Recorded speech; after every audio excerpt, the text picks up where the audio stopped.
comes before the court and says, Your Honor, we can't proceed with this, and this is why. Are you suggesting that has occurred and we just don't know about it? Or is it, as I suggest, and I could be totally off base, none of these people, there was never ever an attempt to indict any of them? There hasn't, not in this case, there's been no indictments. You just asked, could that possibly happen in America? And I'm saying, with respect to compelling state interests and national security, we actually have, going through our checks and balances, we actually have a mechanism for that. That's all I was saying. Right, I got you. None of these, so that's answering what Billy didn't say to you. With respect to your question on bar licenses, he is correct. You're licensed through your state, or you may have a federal license through DC, but most likely you've gone through a state bar licensure first. If the court is ordering you as an attorney to act and you don't act, you're in contempt of court, and you could, and it is a very, very involved procedure, but you could lose your license if you violate court orders as an attorney. If your client refuses to comply with court orders, you are the attorney. It's your client's actions. If it's your actual act or non-actions, it's different than your responsibility for your client's actions. So I wanted to make that part clear. So in this case, would the client be Pam Bondi? Well, it's interesting how you have to play this out, because the client is the government, is the United States. Correct? Right, but it's under this theoretical, and this is a very theoretical example. Right. But it is ultimately the Attorney General who makes the decision whether or not to comply, not, as you point out, the Assistant U.S. Attorney who appears before the Honorable Judge. So the Attorney General at that point would probably, it's interesting because usually you might seek an opinion from the Attorney General as to whether you have to act. Maybe she goes to the court to get some kind of, declaratory or some kind of relief, or not relief, but, a ruling from the court on whether she's compelled to act. It gets complicated, but the actual client is still going to be the people, the United States. So I really have to think that through ethically. It's a bit confusing, but if the court ruling is for her as an attorney to act in her role as an attorney, then that's where you would put your bar licensure maybe at risk. So now the last thing I wanted to comment on, why I came on stage, was your whole Diana Ross the comments. And how he got these people. He had Lex Wexner's money that he was investing. That's what kind of really parachuted, or just got him, catapulted him into a lot of this. He was well known on Wall Street. There's a couple of people on the app that worked in Wall Street years ago that talk about him and the work he was doing. But the Wexler's money was really the big boost for him. To have these parties, I come from a city, we have these parties all the time, and if we need celebs and fancy people and all kinds of high profile people, it's not that hard to gather them. There's actually agencies that will do that for you.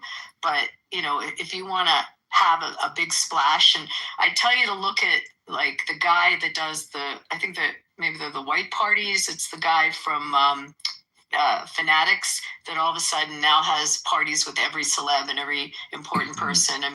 People do that.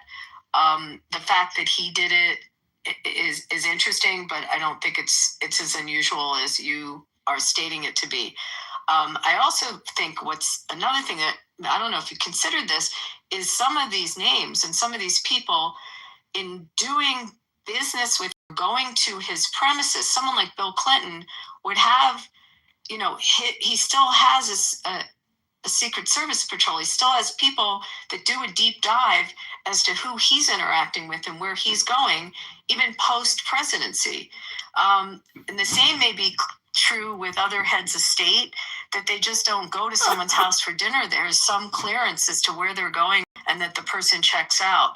So I wonder if that's being considered as to who some of these characters were that went there, and what due diligence was done by their own security details before they went to the island or whatever parties, etc. Including private citizens, because people of that Yes. caliber, they have their own quote-unquote secret service, their private. 100%. 100%. Like there are very wealthy people that will not go to someone's house for an event without a lot of background work being done. So the fact that you have a U.S. president or someone from the royal family or etc., there has to have been some due diligence on it. So I think it's interesting to come up with the conspiracy theories that he's a secret agent or a hired agent, but it's also not that unusual to host parties of major celebrities and such. Someone brought up Amnon Khashoggi's name, and it made me laugh because he was a huge player in Vegas. He was at tons of parties here. He actually, by the way, just for side note, used to stay at the old Sands in the Aqueduct building, and they built out a big suite just for him. So like some of these names, it's just not that rare.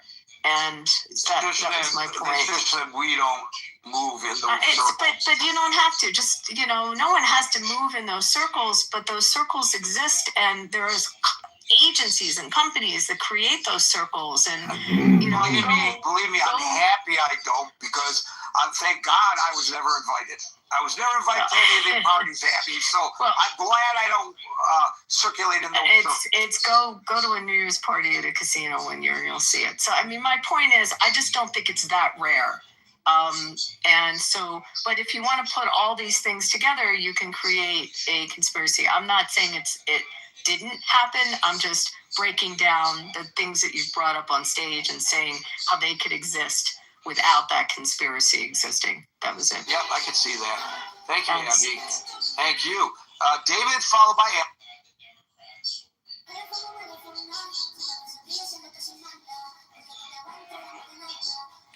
Sorry, Gary. Sorry. Just wanted to clear up a few things. Jamal Khashoggi was actually the nephew of Adnan Khashoggi, and their grandfather was the personal doctor. So they are related. They are related. A very deep ties to the Saudi royal family. So the fact that MBS whacked this guy was really whacking an ally, a family of a great ally to the Saudi kingdom. So anyway, there's that. That said, Epstein also derived multi-millions from a Ponzi scheme company called Tower Financial in the late 80s, where he was hired. It was considered the biggest Ponzi scheme before the Bernie Madoff scandal broke in the, I believe, the early 2000s. So he made off with a lot of money, Epstein did, as well as, according to Wexner, stole about upwards of $48 million from his personal fortune. So the guy was a schemer. He ran in the right circles. Wexner's money guy, a guy by the name of Levine, warned Wexner that he smelled a rat and not to do business with the guy, and ignored him. So the guy was very sophisticated at departing with people's money. There's an old saying, a fool and his money are soon parted. So that said, it's what he did with this wealth, and obviously the honey traps and that he set up for these powerful men, and continued to procure the right relationships. He was able to leverage the names of David Rockefeller and others to create relationships and new introductions to other money sources. And keep in mind, Gary, a lot of these guys, they were probably married, had families.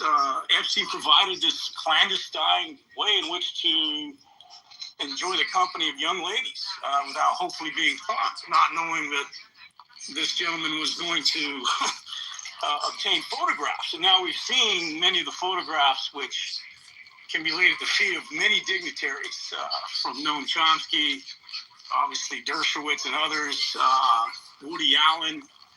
Obviously, we saw what happened to Lawrence Summers. He's been completely disgraced from the halls of Harvard. So And now we're also seeing that the photographs and the connections to Ehud Barak are accurate. That Barak claimed that he thought he did his time. That the guy did his time. He pleaded guilty to underage prostitution. And clearly ignoring the deep rot of this man, and which bespeaks the question. A guy with Ehud Barak's connections to Israeli intelligence, being the defense minister under not under Sharon, but under the new one, Netanyahu, that he would have had Epstein completely vetted. That this guy couldn't go to the bathroom without them knowing. So the reason I say that, Gary, is that at some point he must have just had a high level of immunity from the law, from being caught, from the list of people that he controlled. And at some point, how do you get that guy? Well, when it finally came out, because as we talked about in the room, the Miami Herald was able to break the story and find out all the laws that were broken by then Republican administration, Department of Justice, U.S. attorneys, that the victims were supposed to be notified of the sweetheart deal that Epstein entered into, and they weren't notified. They didn't approve the terms of that sweetheart deal that gave him the house arrest and obviously created immunity to people like Ghislaine Maxwell, who's now seeking a commutation of her crimes and her involvement in this. So where does Trump fit in all this? Clearly, the optics are horrible. The Republican lawmakers that want to continue to carry his water over these images and what that says to the party man that they're covering for is why this is probably not being uncovered the way that it should be, and why Bondi, and I really appreciate Abby's comments, because I'm not a lawyer, I don't understand any of the potential ethics violations or bar exposing behavior, but I do know you cannot lie before the courts, you cannot lie before a sitting judge. That's why with regard to the bogus claims that the 2020 election was fraudulently stolen was not championed in a court of law by the likes of Giuliani and the others for fair disbarment. So there's that. So yeah, Gary, I think ultimately the victims deserve justice, the crimes that were committed. With regard to your national security question, I think that the House leaders would have been given a little knock at the door by the intelligence apparatus with regard to the law they passed, said, hey, by the way, guys, we are compromising very massive national security risks with us going forward with this witch hunt. And I know that in the past, there are examples of where justice was not served in our court of law because of these high-level classified documents or national security realities that have to be protected. We brought up the Iran-Contra scandal. There was a gentleman that had his case thrown out of court, a civil rights attorney by the name of Daniel Sheehan. You can Google Mr. Sheehan. He represented two investigative reporters in the late 80s who were covering the Iran-Contra scandal and the illegal wars that were being fought in Nicaragua. And two U.S. reporters were maimed by bombings that occurred at a high-level meeting down in Nicaragua. And Sheehan brought suit in the federal courts in Florida, going after Oliver North and the rest. And the judge threw it out. He did not have his day in court on behalf of these two investigative reporters. And the case was thrown out, and they countersued, and his civil rights, it was called the Christic Institute, was bankrupted. So it's very difficult to beat this apparatus in courts, Gary, without it really, I can go on and on about all these cases that have never seen the light of day because of that. And I'll end there. Thank you. Thank you, David. And Alan, you get the last word, not just of the day, but for the week. And you just inadvertently muted yourself because your microphone was already open. There you go. There you Okay, Gary, first of all, as I recall, Jeffrey Epstein theoretically committed suicide during the last Trump administration. Is my date right?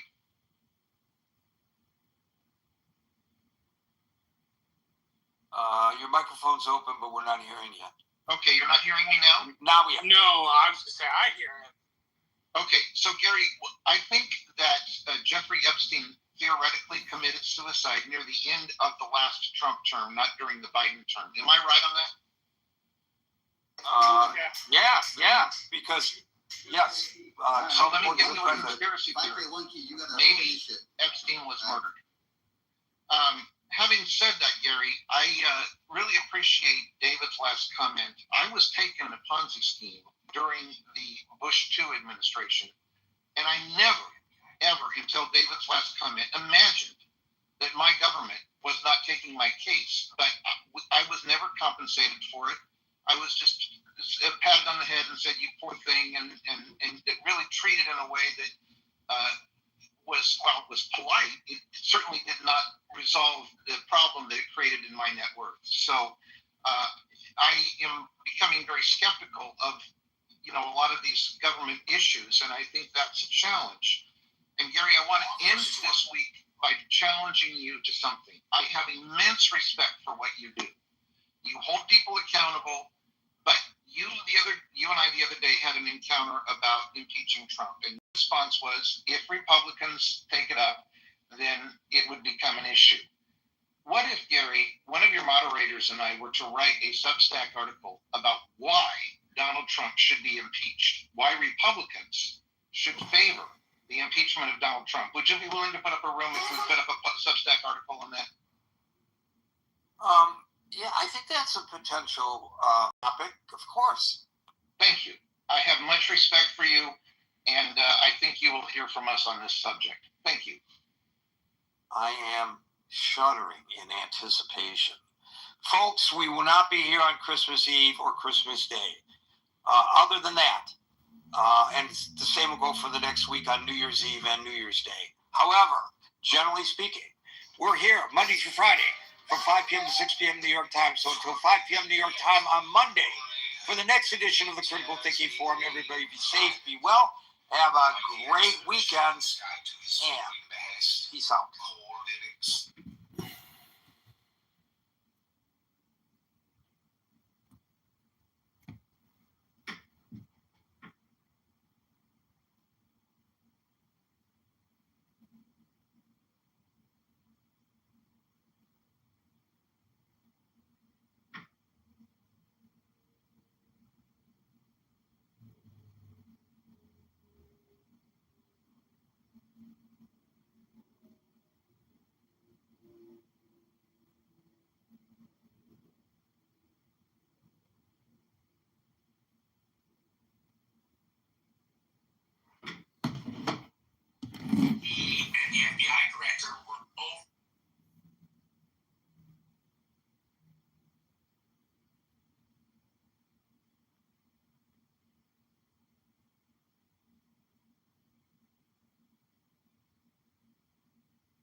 offers to us a screenshot of 1, 2, 3, 4, 5, 6, 7, 8, 9, 10, 11, 12, 13, 14 lines in which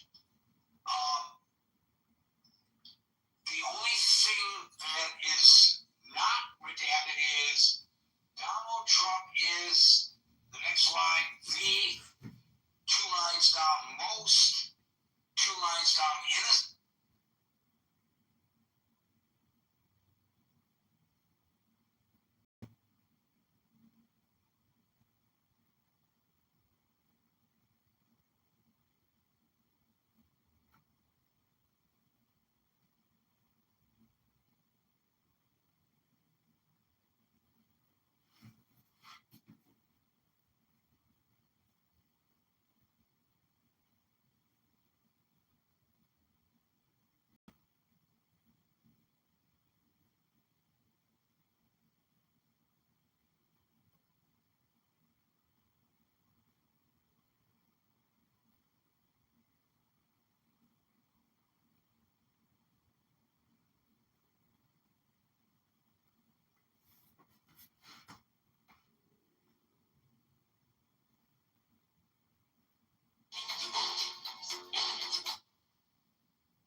Answering you that way, that's my answer to it. Right. I get that. I understand fully what you're saying.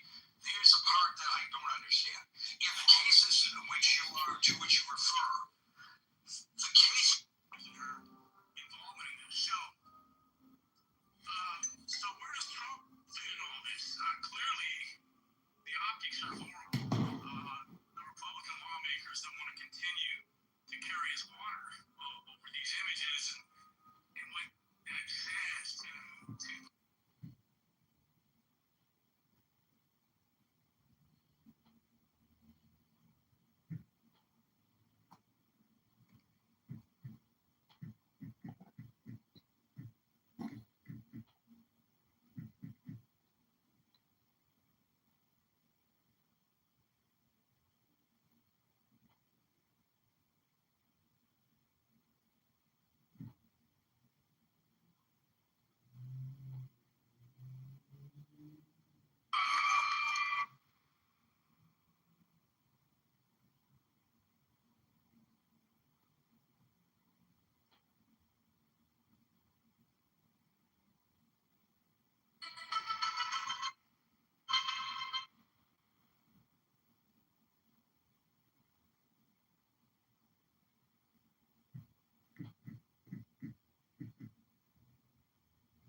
Ladies and gentlemen.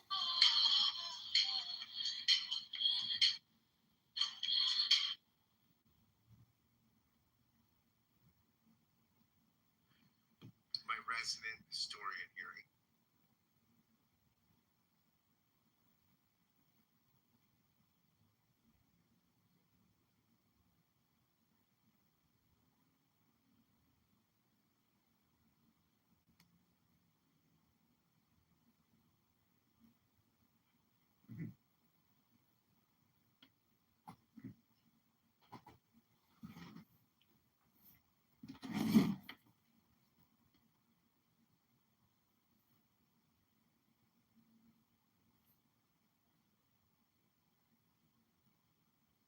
my phone. Everybody put a zip song, man. Let me go ahead and switch up. Everything down here is top zip. We did decent, man. I don't date 10 niggas.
Had to enter into, even though he was, you know, a senator, it's very different when you go into the position. Treated Charlie while he was alive, only to then try to defraud the population into thinking that he is somehow a part of his legacy, that he somehow cared about Charlie Kirk and cares to protect the people that are working at Turning Point USA. Goodbye, Ben. Goodbye. The question is, how much more money is Ben Shapiro going to spend to make people think that he's popular? How many more articles is his father going to write under a pen name, Hank Berrien of the Daily Wire, under the pen name Hank Berrien, as he wrote while Ben was at Breitbart, where he turned his back and betrayed them too, because that is his nature.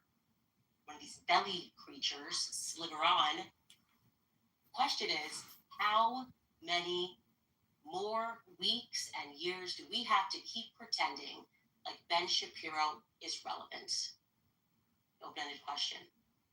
Of course, we followed Ben Shapiro on stage as somebody who Charlie Kirk loved very much.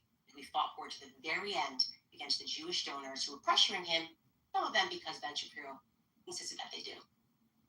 Take a listen to what Tucker Carlson had to say when he hit the stage.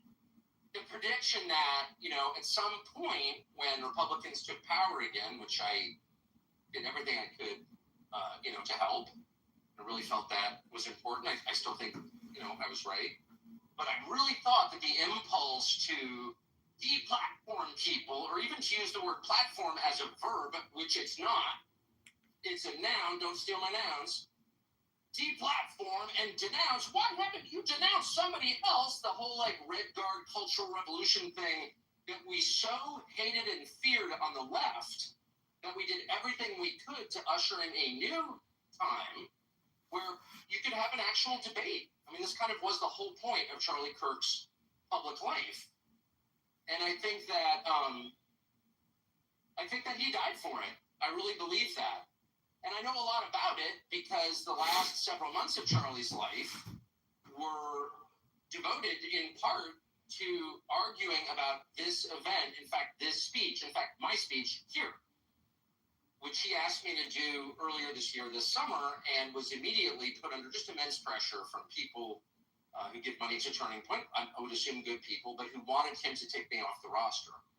And this has all become public, and the whole thing is so sad that I never talk about it, except to say Charlie stood firm in his often stated and deeply held belief that people should be able to debate, and that if you have something valid to say, if you're telling the truth, you ought to be able to explain it calmly and in detail to people who don't agree with you, and that you shouldn't immediately resort to shut up racist.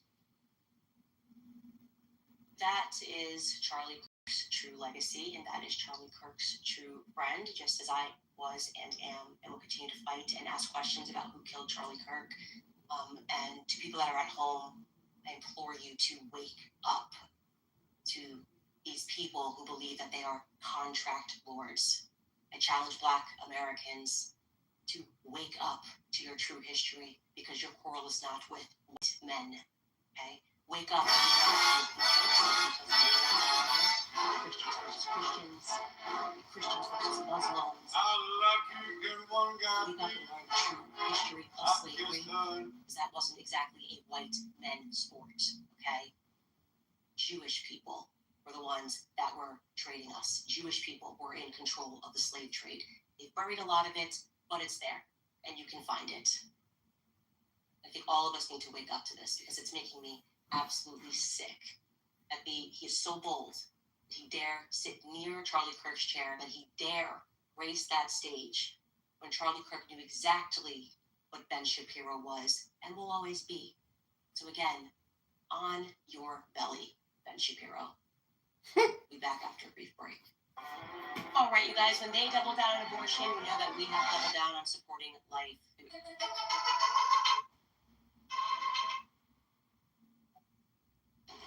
So the Cook County.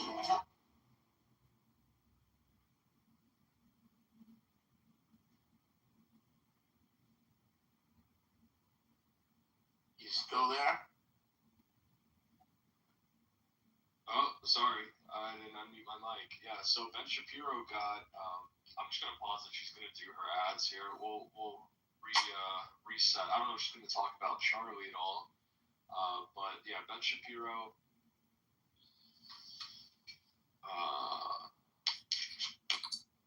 Dude, these comments. See, this is why I don't do this. Like, all these comments. Look at this.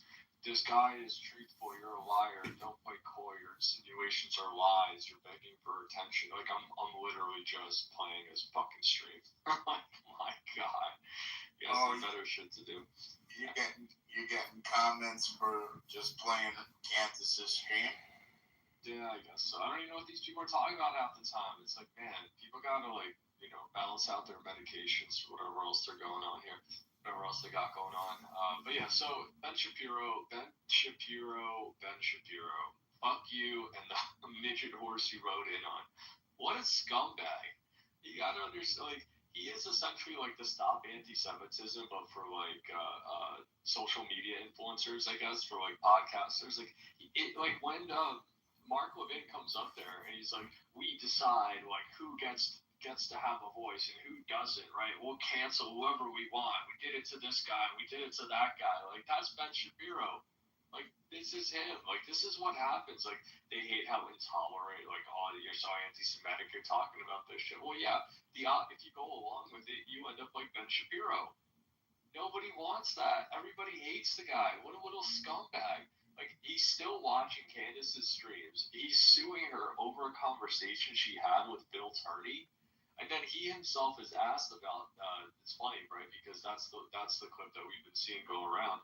He himself is asked about USS Liberty, and his only answer is, well, why are you asking that? What are you insinuating? What are you trying to say about USS? Where are you going with this? Oh, that doesn't define our relationship. Really, it's really unbelievable how they try to like abscond from it. If you were a true American, it's not really that difficult, right? You condemn the attack, you say it should have never happened, blah blah blah. Instead, they try to make it seem like, oh, you're just a bad person for wanting. Like, the only reason you're asking this is because you're anti-Semitic or like or some bullshit. It has nothing to do with that. It's the government of Israel deciding to bomb an American ship over and over again. And, it doesn't matter how many years go by. The guys got bomb threats at their event this past we're constantly in this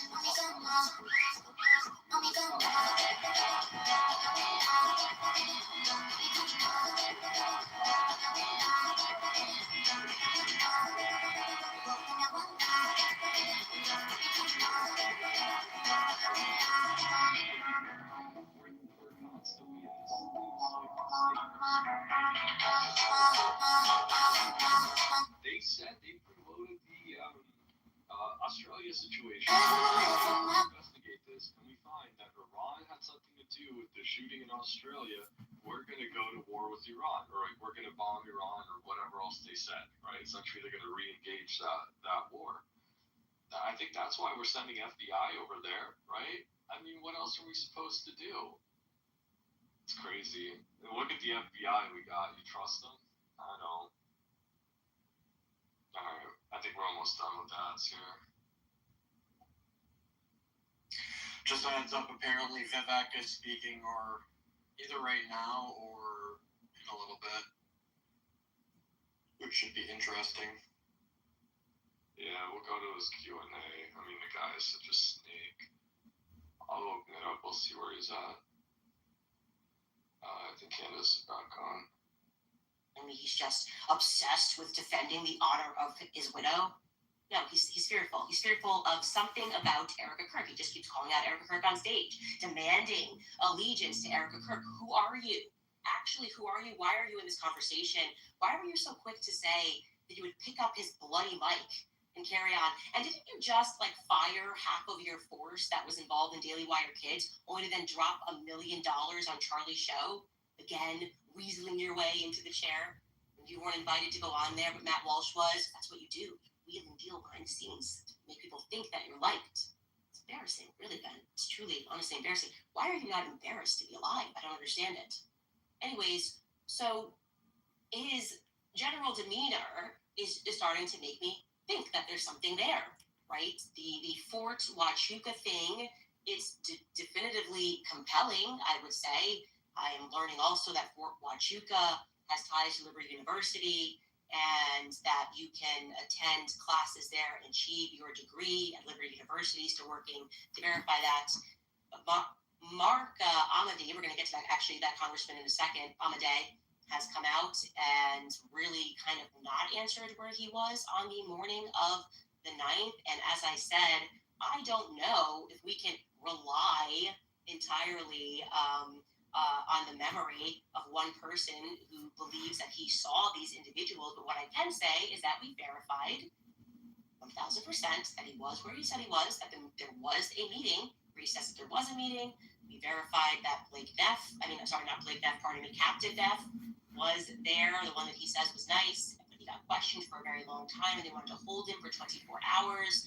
So everything else that people are trying to dig up about Mitch, you can just ignore. That is a distraction. Right? The only way that you can help debunk anything that's said is to say, oh, actually, I was the person that was there. It wasn't this congressman, it was me. Or I was staying at the Candlewood Inn and Suites and I saw this couple or, these two individuals in the hotel as well. And it was actually somebody else. It was my cousin. We are looking only for somebody to debunk those two aspects. Okay, because he was where he says, and everything else we have verified. In order to noise and stay focused on that note, because we did know that he was going to get attacked by a lot of trolls, and I did tell you we would put together a Give, Send, Go. You can support Mitch at givesendgo.com/CandicePutt.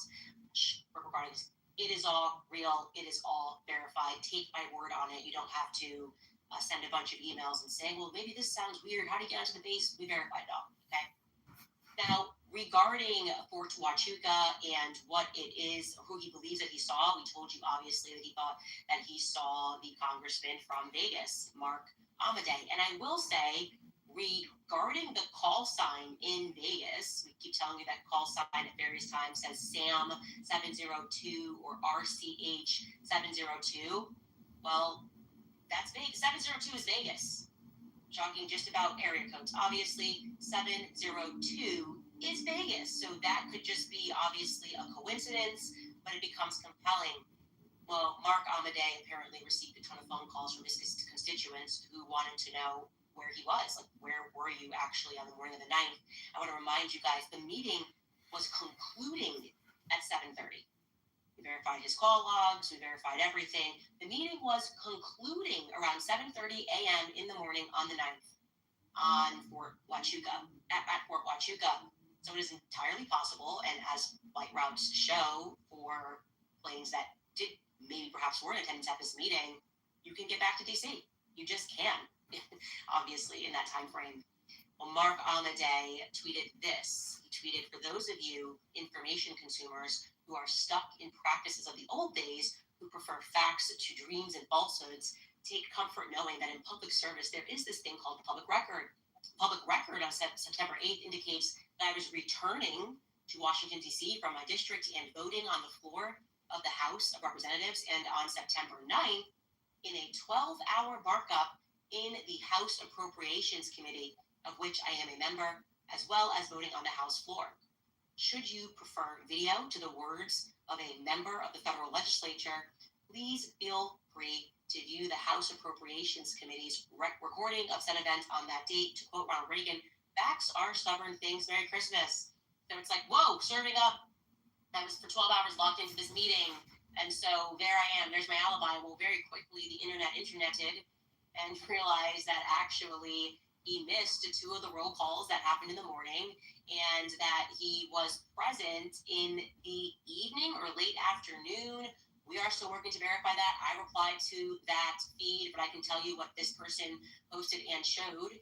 Diligent Denizen on X wrote, exposed, Rep. Mark Amadei tries and fails to give a solid alibi for the alleged September 9th meeting with Charlie Kirk's security, Brian Harpole. The rep claims to have been traveling to D.C. from his district on September 8th, then in a committee meeting for 12 hours all day on the 9th. However, he was not present for roll call until the third meeting in mid-afternoon on the 9th in D.C. This means he could have spent the night in Arizona on September 8th, attended the morning meeting on the 9th, and caught a military flight 3 or 4 hours away from the base to make it in time for the third roll call in D.C. I believe he tried to act like we were there all day, cooked, and they were able to demonstrate, according to record, that he did miss 2 of the roll calls. Now, reason and follow up and follow here. If he has an alibi and there on the 44 hours, we would be obviously engaged to see that. Like I said, we can confirm every aspect of Mitch's story, but we can't confirm September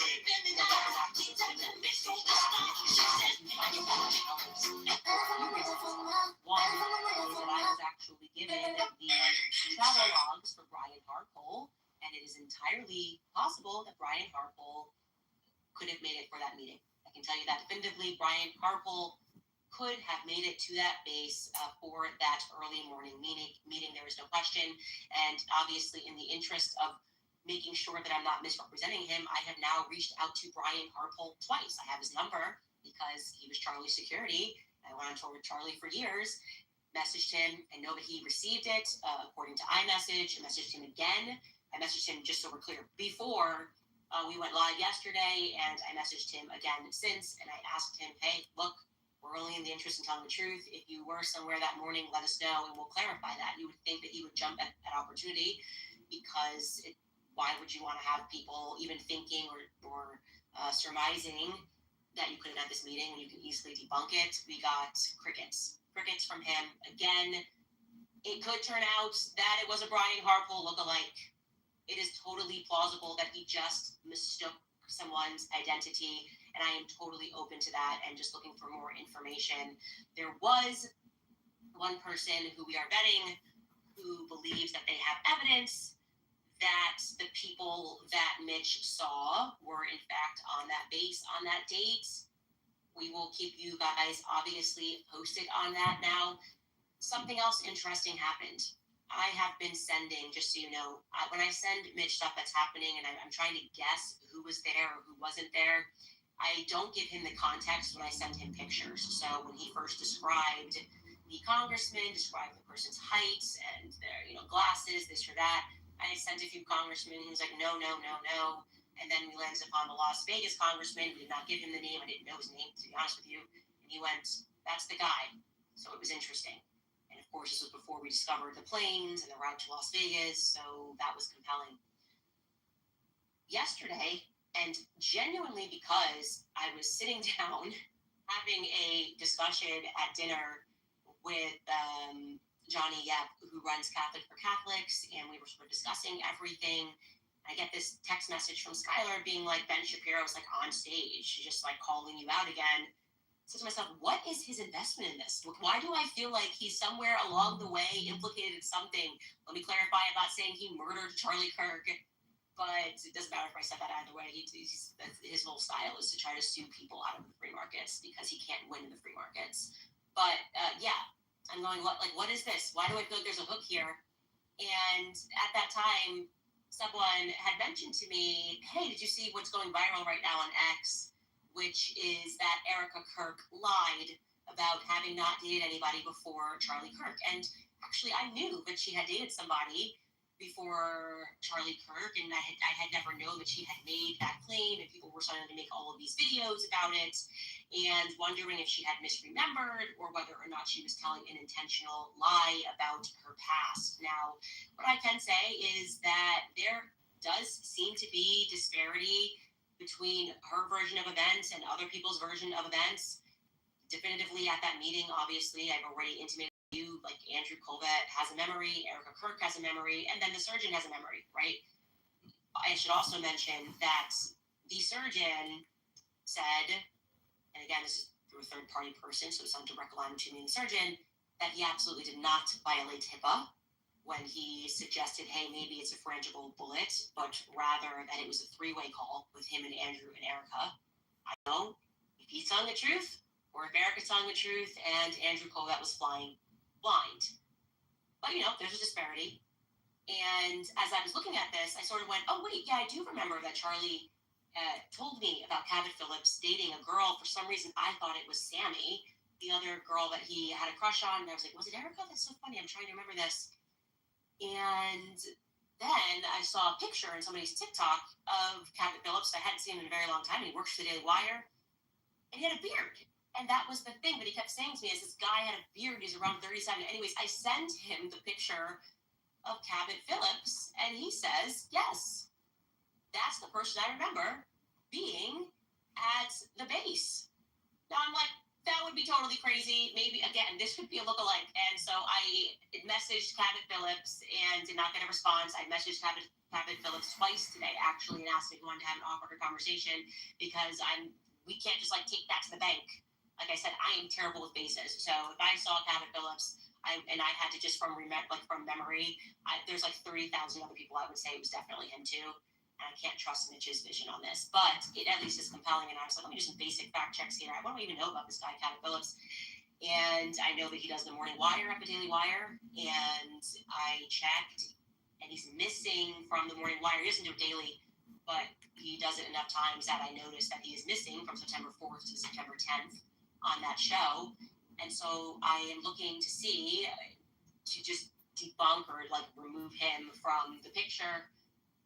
That and maybe to get a clearer understanding that maybe Mitch thinks he remembers things. I mean, he's super detail oriented, like telling me what kind of watch the person was wearing, because he was like, I was going to go up to him and I was going to say something, but I'm going, I don't know anything about actually Cabot Phillips. It was very difficult to find any information outside of his father, who I found a lot of information about. Actually, he's a pretty big guy, taking a lot of money from the Adelsons, and definitely a neocon. I'll tell you that for free. So I thought, could this be the reason that, by back of my mind, could this be the reason that Ben's having some sort of a weird spiral? Does he know something? Or is this just a case, and it could be, just to be very clear, it could be a full case of Mitch misremembering, but I didn't give him the context. I was going to say this is Erica's ex-boyfriend from 2017, and I just found that to be interesting. And yeah, so I don't know what the reason would be to say that you didn't date someone. You did, and I don't understand it. I genuinely don't understand that at all. And the internet did pull this up, which I think we can show that. Yes, we're that couple who gets painting lessons together. There's a lot of social media activity between her and his family. I was also really compelled by how close she is with her cousin, this Nicole Rothstein, who defends her in the comments currently, by the way, and says, Erica, people were asking why it seems like now there's this bend towards Israel, and Nicole Rothstein was like, I'm her cousin, she's half Jewish. I did not genuinely, I did know that she was part Jewish. I don't know about any of this at all, but it is interesting that they had a relationship. I don't know why that's being wiped from the memory. There's nothing wrong with having a relationship before you find love of your life at all. And so I'm hopeful that we can get some answers. And that's why I asked them publicly. When I can't get answers privately, I ask them publicly. Do you want to know why? Because I have a right to ask questions. And like I said, I don't like the way Ben is signaling that he doesn't want people looking into Erica. Okay? And when people start looking in, they then find that a Daily Wire employee dated her. So that seems interesting, to say the very least. And we should figure out, what's actually going on. Like, what is actually going on? He even says the Mossad. I never once said the Mossad killed Charlie Kirk. So was that by accident? Definitely starting to think in a major way that Israel's got something to do with killing Charlie Kirk. And the Egyptian planes, which we are putting the final touches on, because I don't want there to be even one typo or mistake on this, that we're going to put up on our website. It leads you to Israel. It just does, okay? There's no question. That's why they were panicking about the Egyptian planes. Fort Huachuca is involved in lawsuits and sworn affidavits regarding 9/11. People who asserted that the prepping for that took place. The vibes are vibing here. And they placed it in a school that they shaped it. And that's why we open you guys to this investigation, to send us tips, and I'd like to focus you on what we'd like to learn. If you have concrete evidence of what occurred at the boards of Huachuca on the early morning of the 9/11 hearing, and do not want to email about what Mitch did in 1993 and why you don't think he's a good person because he had forces fighting. You still need that. Do not want to email saying I'm in the military. It would be unusual for them to allow him to look into. We've already confirmed all of it. He has a bill here.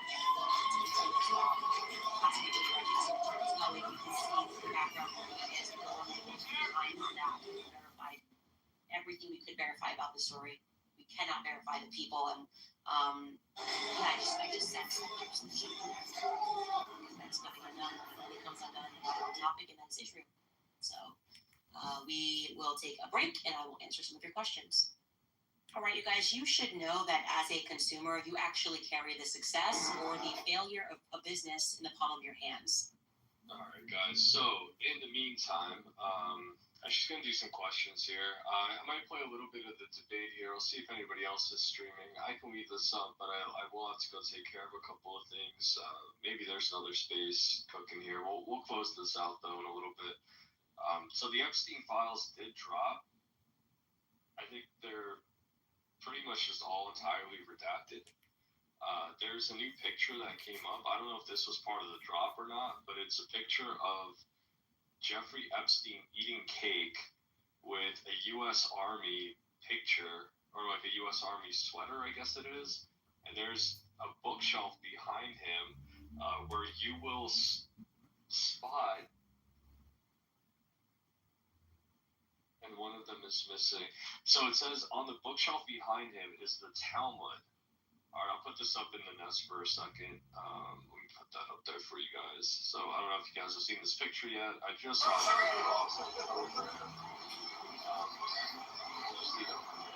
It's on my profile. It should be the first post. So it says on the bookshelf behind him is the Talmud. There are 37 books in the Talmud, and one of the books is missing from the shelf, which can easily be seen by the slight space between editions on the left side. So yeah, I don't know if that is interesting. I do see that there is something missing there. Maybe it's somewhere else. Yeah, I don't know. Well, there's Jeffrey Epstein with, I guess that's the sound system behind him. Like, what is that exactly? If you guys look at, indulge me in that picture, right? He's eating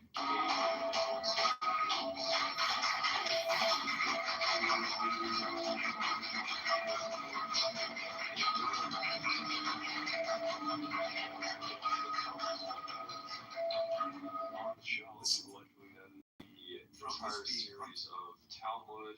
By profession. I don't really know which one. I'm assuming it's the ones directly behind him.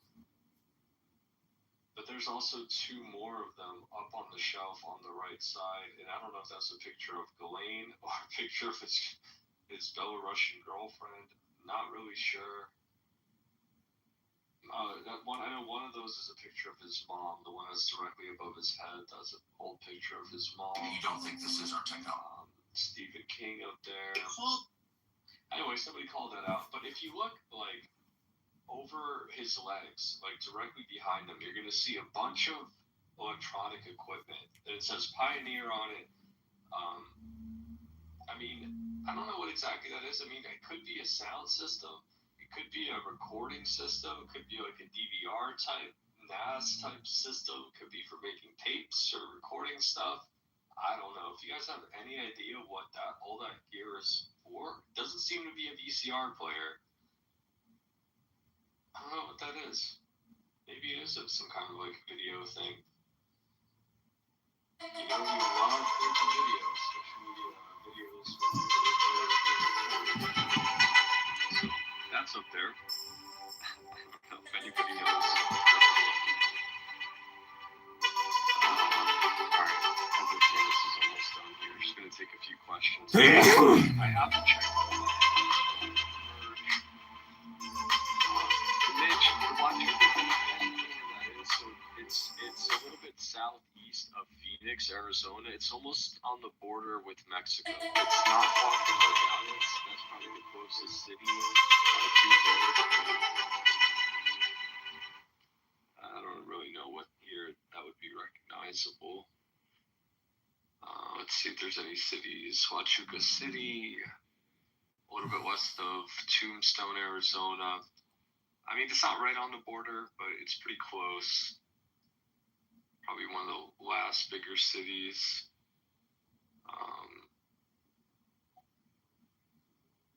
Yeah, again, southeast of Tucson. Seems to be an important place. So they're telling us that potentially there with the 9/11 attacks were something. I don't really know what that has to do with anything. I can't confirm or deny that. Just kind of repeating what she said. This Mitch guy, much closer to Tucson than Phoenix, obviously. I don't know. You know, they did point out that the representative from Las Vegas tried to convince the internet or try to convince us that he had been in DC the entire time when he missed the first two roll calls. Now, this is not so unusual. I'll be honest, like, he could have still been in town and not been at the roll call. They do this all the time. Like, it's seriously amazing. Like, I have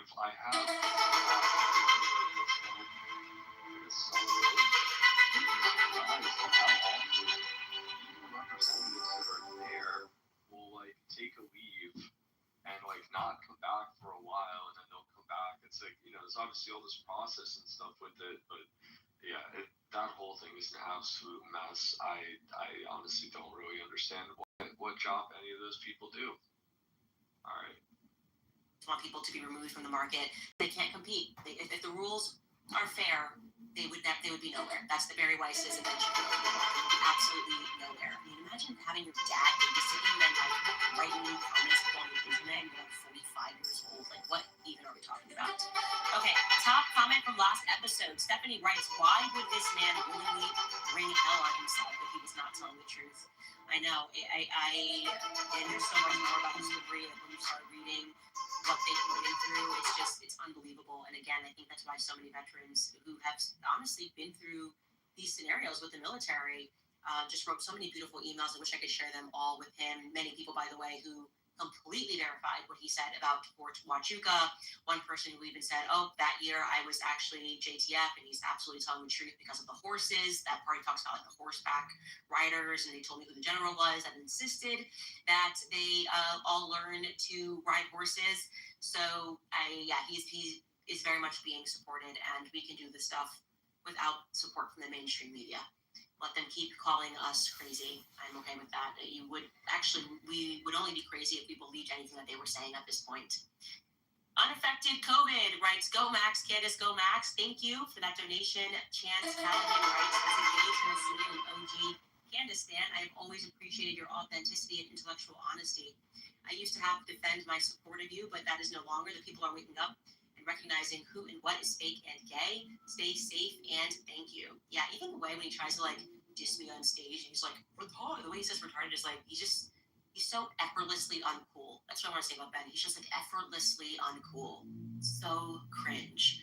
8 Birds writes, all I want for Christmas is justice for Charlie. Here's a Christmas present for you, Candace. Thank you. I am so grateful for you and I pray for you constantly. Keep it up. God is using you in a big way. Thank you. And I feel that way. I feel like all of this is us just breaking the shackles. Like there have just been mental shackles that have been put on us, telling us we have to stay in line, that we have to accept this, that we have to believe in this arbitrary authority.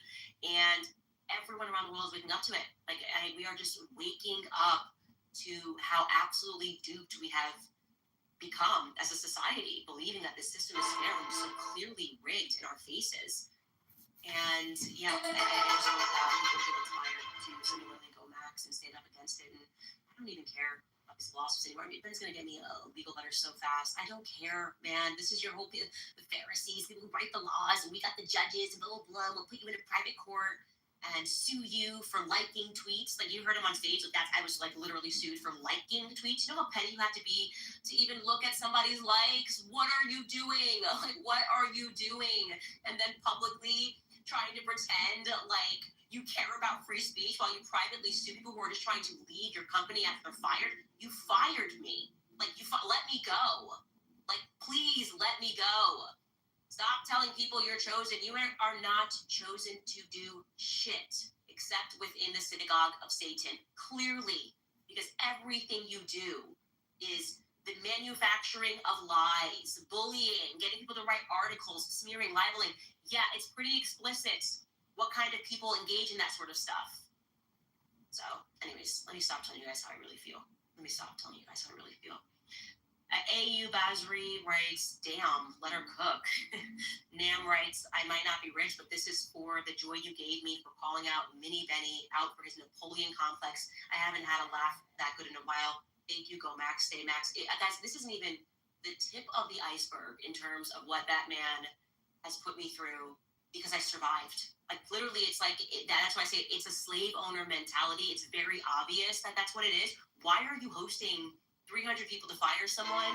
What is that? Here's what you did wrong. Here's what you did wrong. And I'm just like the one.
Are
you gay? What does that have to do with it? Such a... Such a brown dress? Yes, yes, yes.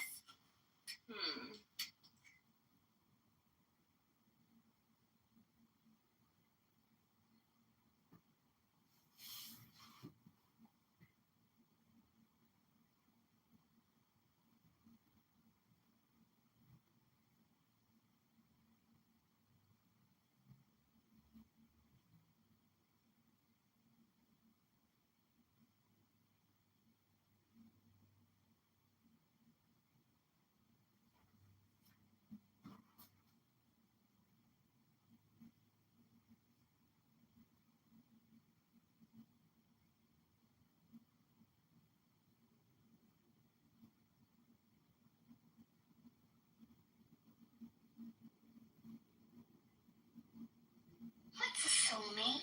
It's, it's like a best...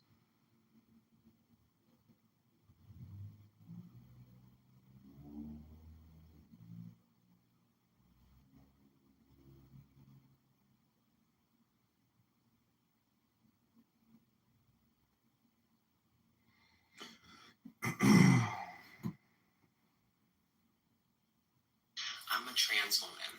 I'm Answering you that way, that's my answer to it. I get that. You think you just sit here on Clownhouse and fucking twiddle your thumbs and money doesn't move Yeah, I around? thought that's enough, these days. Yeah. I mean, you still shop at the grocery store with coupons. Anyways, Yeah, I forget my audience. You just be quiet. Don't get on word. Don't get those madness and those. In such a brown dress? Yes, yes. What's a soulmate? It's, it's like a best friend, but more... It's the one person in the world that knows you better than anyone else. Someone who makes you a better person. Actually, they don't make you a better person. You make yourself. Because they inspire you. Soulmate is someone who you... What's a soulmate? It's, it's like a best friend, but more... It's the one person in the world that knows you better than anyone else.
frontage yet. Only the dewy tears may lave the violet. The mighty answer of the shaken sky to his supreme behest. Cold lyrics that the holden high nights feel.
Is all of them.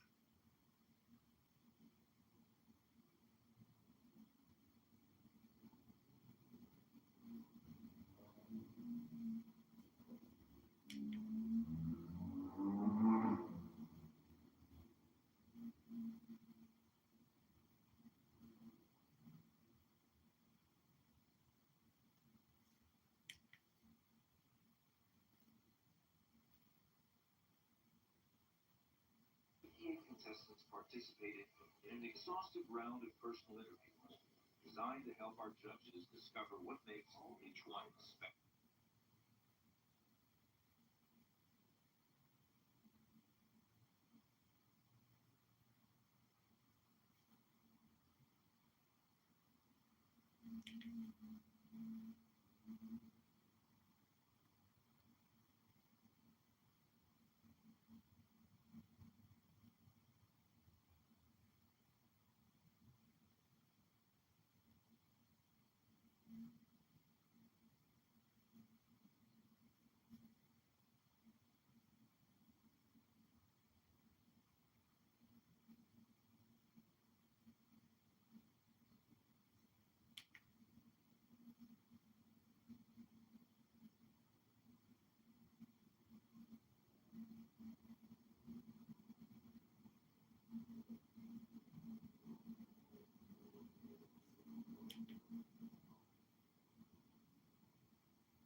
I think it's important that every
Chicago building outside.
Themselves out of the equation. They are so hollow and so they've defrauded the people of this country for so much and for so long. They mean absolutely nothing, and we really need to pull away from this business of what party we are. Hey, let's follow Michael's party. Let's go to his party. Anyway, just ruminating here, listening to you, and to Candace's amazing. I don't listen to her, but I have to admit I was quite impressed with this one. I I don't listen because as soon as the Macron story came up, and I'm grew up in France, I'm half French. I thought this was okay. She's off the band. I can't take this, but I really enjoyed her commentary tonight. It was very spot on, very good, and boy, she is so articulate. And yeah, just one. Is what's his name? Tucker Carlson. You listen to the guy, and suddenly here he is, almost heroic. And this is wonderful. That's it. That's what I wanted to share. Thank you for listening, and I'll be back to I think moving on.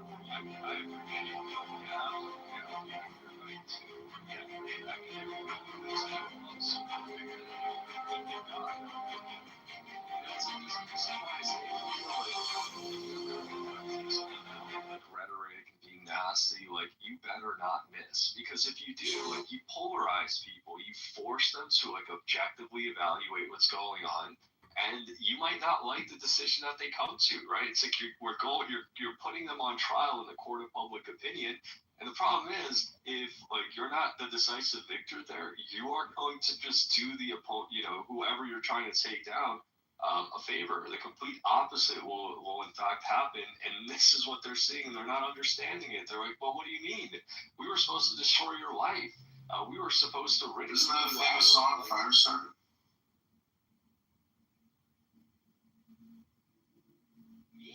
You have 300,000 people on your live stream.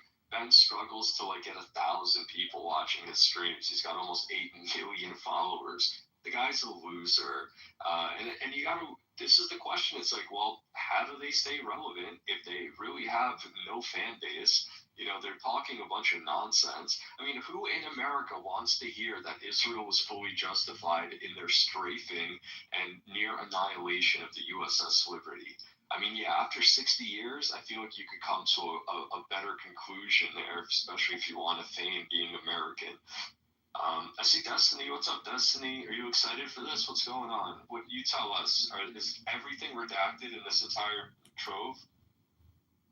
No, it's not. Not everything's redacted. I'm certain. I mean, I've come across a couple redactions already, but nothing major yet. But I mean, I've only gone through like maybe 40 different files, so it's not like I've gone through thousands yet. It's going to take a couple days. All right, we'll check Weeks, back maybe. in an hour. See, she's quick, guys. She's quick. If there's something in there, Destiny will find it. I have full faith. Oh, that's for sure. I will. Awesome. Yeah. Well, I thought it wasn't going to happen at all. So the fact that we got anything feels like. No, it had to happen. It was guaranteed going to happen because, I mean, not just because it's the law and Trump signed it, but this administration right now cannot, like, literally, it's a matter of a straw breaking a camel's back right now for people fucking straight up revolting and shit because the Venezuela thing has got people on their breaking point. The entire handling, like, people are not handling it anymore. Like, they had to do something. And if they wouldn't have released any, I think they'd have a huge fucking problem on their hands. You got Pam Bondi out there lighting menorahs. We played, or I didn't play your clip, but we talked about it when you said that they all look like they're going to a funeral. Right? You made that, I think, yesterday, that clip. Yeah, no, it's like gone crazy viral. I'm very shocked at how many people like shared my sentiments and that everyone has this dooming, glooming kind of feeling coming. And it's been building, and it does feel like we're all about to go to a funeral of some sort. I shared it because you look so hot. You look really hot in that video. I look stoned as shit. That's what I was like. You look so hot because you're like, I don't give a fuck. I look glassy-eyed as shit, and I was like, oh fuck. I tried to cut out all the coughing. We got cheap keep that over here. Hey, that's what keeps me fucking sane. How else do you go through 12,000 fucking Epstein files in 3 weeks without losing your mind? I don't know, probably like an ounce and a half of some kind of exotic purple weed. Probably will do it. I don't know what I've had some great exotic purple weed. No, this is just some like regular green kush, but there's something to be said. You know, people want to hate on weed all they want. They never think about the people like myself who, if it wasn't for weed, I'd go around killing hookers with spoons on the fucking freeway. So, you know, it's probably a good thing I'm medicated. Oh my god. Reduce the hooker population. I don't know, maybe that's what the world needs. Who knows? Hopefully you don't run dry now that they've changed the laws to have it even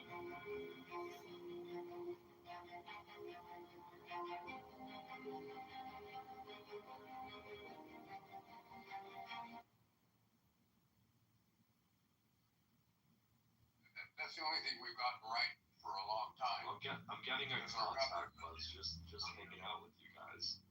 Just hanging out with you. Oh, you're funny. Hell yeah. Charlie, you're funny. I just, Anna girl, I just want to say hi, and I'm going to drop because where I went to school as a kid, Oklahoma is about to play Alabama, and I am like, I'm chomping at the bit here, so I'm going to be screaming at the TV. I love you guys. I can tell you're really excited. I am, brother. I am. I'm to the max. Boomer Sooner, let's go. All right, Game of Thrones, let's go. I'm glad you're hyped on it. But yeah, we were putting together some stuff. All right, so today they were talking about the MIC. All right, so when she was talking, Candace was talking about Fort Huachuca. She was talking about this like MIs, so military intelligence. What the hell is it? Courses, military intelligence courses. And we played the clip of Hunter Kozak, who was that last guy to ask. He was the guy who was asking the question or like having that debate, the final debate with Charlie. No, Hunter Kozak does not sound like a real fucking name. Okay, I'm sorry. It does sound like some fake shit. I totally agree. It sounds like the usual suspects or whatever. Reservoir Dogs. It's like the name, like if you were to name somebody like Sandra LeVay, and it's like, no, that's not real. Like, shut up. Teacher in college, I swear to God, I'm certain she was in witness protection because Japanese and white, and she had a bob haircut. She had a terrible lisp.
Take the deepest breath of the day and hold for 10 seconds, 10, not 11, 10, not 9, hold, hold, hold, hold, hold, hold, hold, hold, let it go, go, go, go, go, go, go, go, go.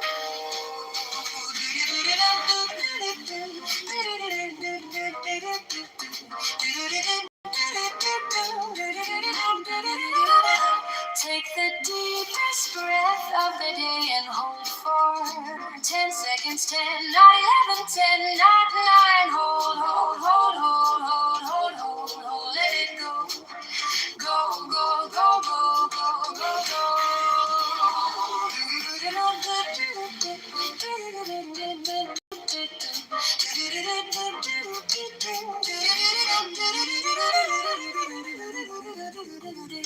Take the deepest breath of the day and hold for 10 seconds, 10, not 11, 10, not 9, hold, hold, hold, hold, hold, hold, hold, hold, let it go, go, go, go, go, go, go, go.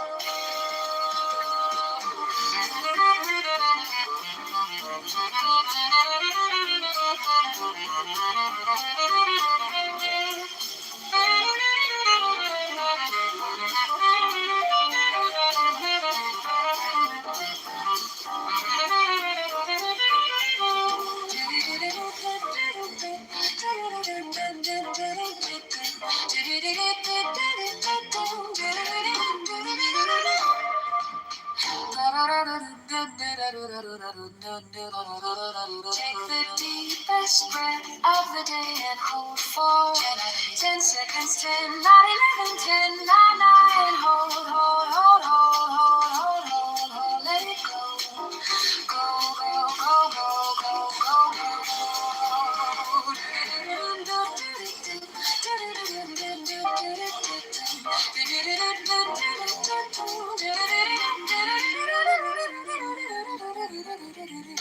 Take the deepest breath of the day and hold for 10 seconds, 10, not 11, 10, not 9, hold, hold, hold, hold, hold, hold, hold, hold, let it go, go, go, go, go, go, go, go.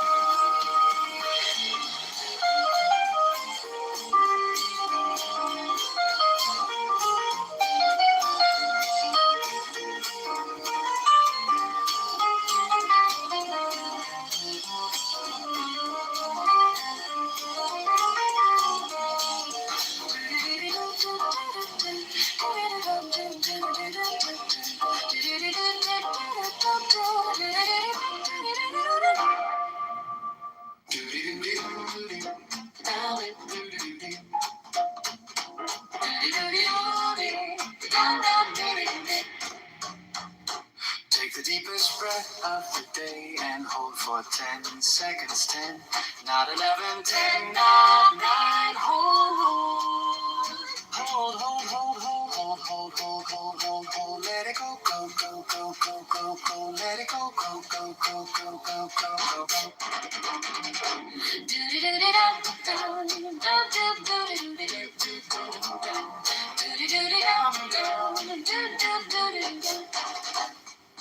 Take the deepest breath of the day and hold for 10 seconds, 10, not 11, 10, not 9, hold, hold, hold, hold, hold, hold, hold, hold, hold, hold, let it go, go, go, go, go, go, go, let it go, go, go, go, go, go, go, go, go.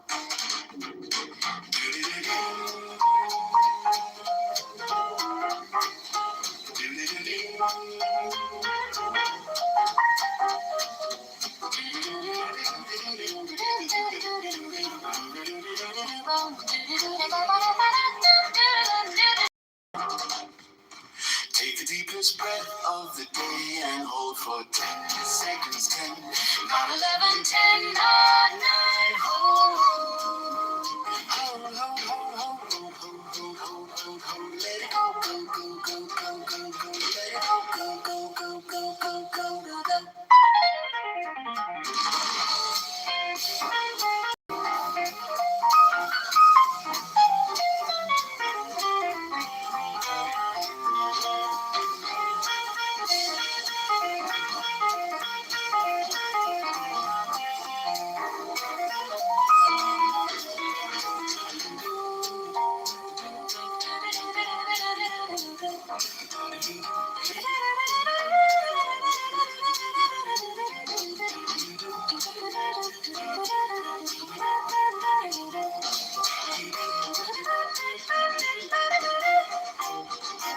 Take the deepest breaths of the day and hold for 10 seconds. 10, not 11, 10, not 9.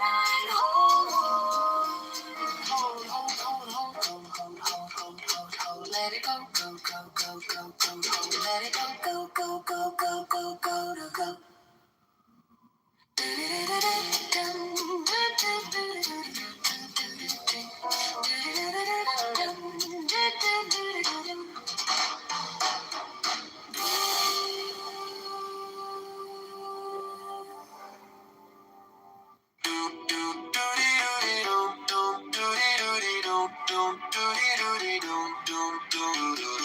Take the deepest breath of the day and hold for 10 seconds. 10, not 11, 10, not 9. Hold, hold, hold, hold, hold, hold, hold. Let it go, go, go, go, go, go, go, go, go, go, go, go.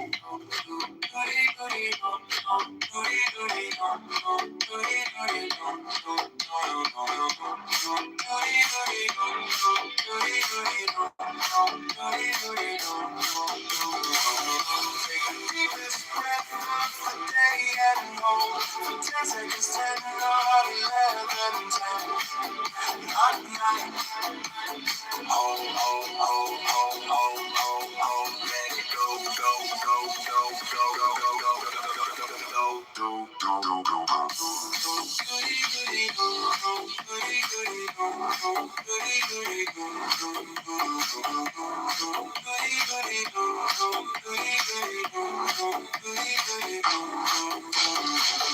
Take the deepest breath of the day and hold for 10 seconds. 10, not 11, 10, not 9.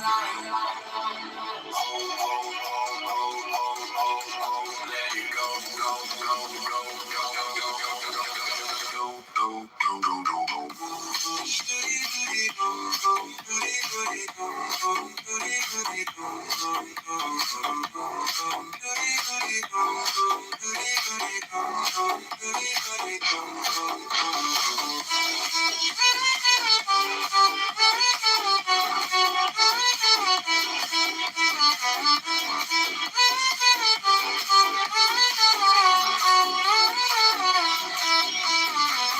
Take the deepest breath of the day and hold for 10 seconds. 10, not 11, 10, not 9. Hold, hold, hold, hold, hold, hold, hold. Let it go, go, go, go, go, go, go, go, go, go, go, go, go.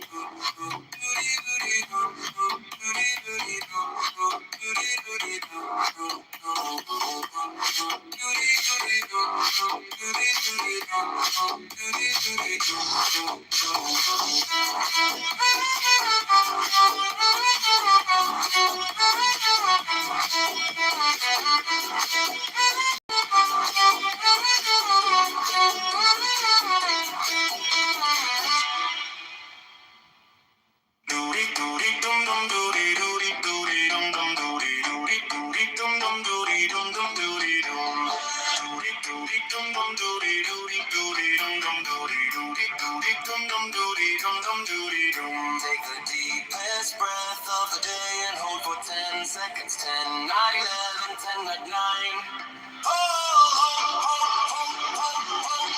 oh, let it go, go, go, go. Doody, doody, dum, dum, doody, dum, dum, dum, dum, dum, dum, dum. Doody, doody, dum, dum, doody, doody, doody, dum, dum, doody, doody, doody, dum, dum, doody, dum, dum, doody, dum.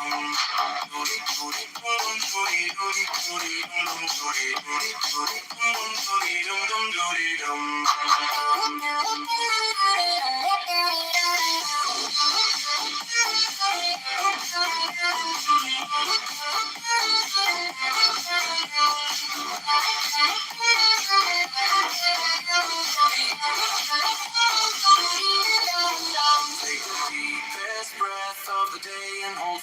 10 seconds, 10, not 11, 10, not 9.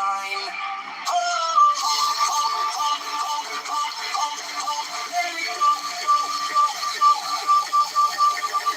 Doody doody dum dum doody dum dum dum dum dum dum. Doody doody dum dum doody doody doody dum dum doody doody dum dum doody dum dum doody dum. Doody doody dum dum doody doody doody dum dum doody doody doody dum dum doody dum dum doody dum.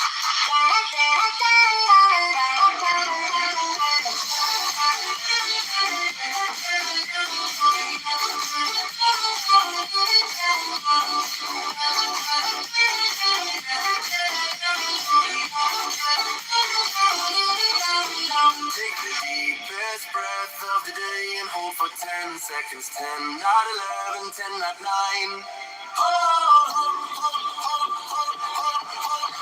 Let it go, go, go, go, go, go, go, go. Doody doody dum dum doody dum dum dum dum dum dum dum dum.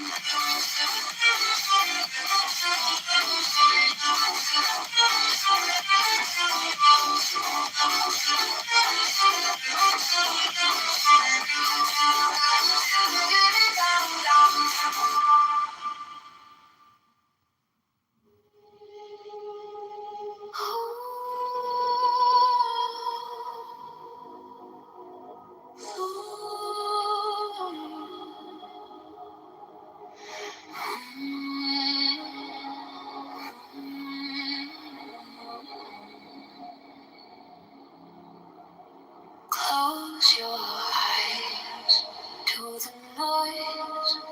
Feel the air. It's your voice. Whispers of a quiet sea. Quiet sea. Quiet sea. Inhale the world. Exhale the gray. Deepest breath of your day. Hold, hold, hold, let it go, go, go. Hold, hold, 7 seconds of the sky. 10 seconds to say goodbye. Hold, hold, hold, let it go, go, go. Hold, hold, 7 seconds of the sky. 10 seconds to say goodbye.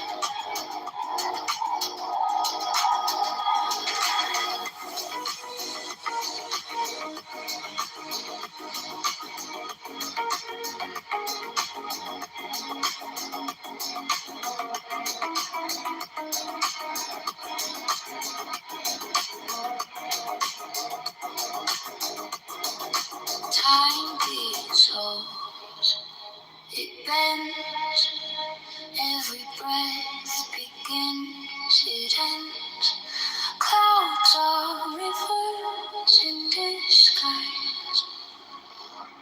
Hold, hold, hold, let it go,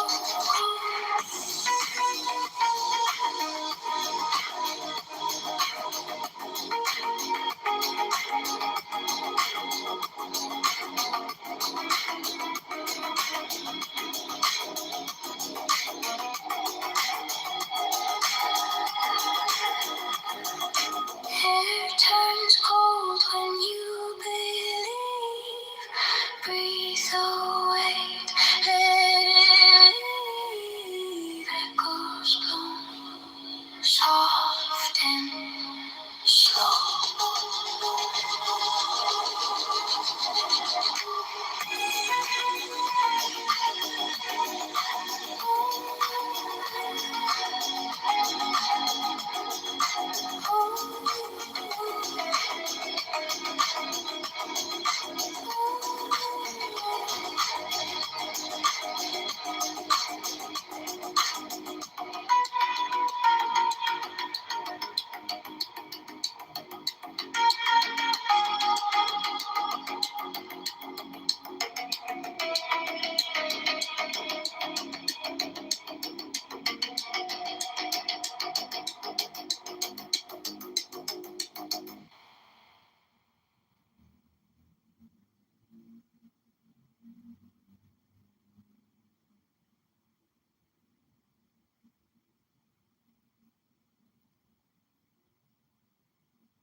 Oh my God.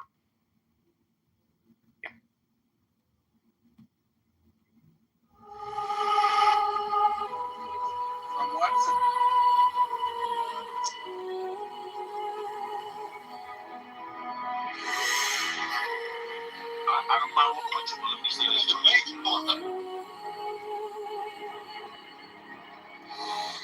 Close your eyes to the noise. Feel the air. It's your voice. Whispers of a quiet sea. Inhale the world, exhale the gray. Deepest breath of your day. Hold, hold, hold. Let it go, go, go, go. Deborah! 7 seconds of the How's that, Deborah? 10 seconds to say goodbye. Oh, oh, oh, oh. Let go, go,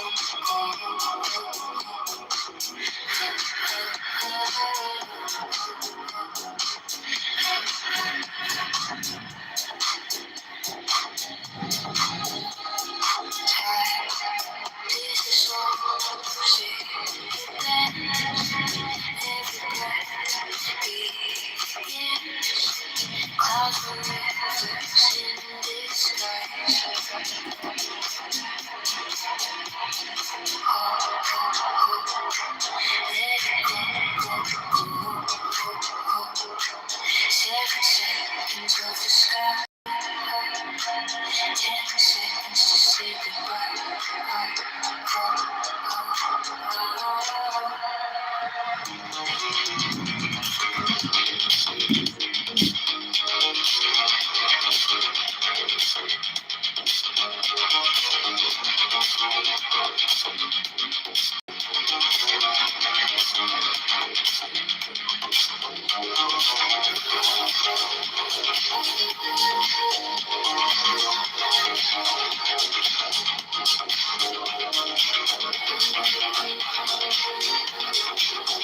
It turns cold when you believe.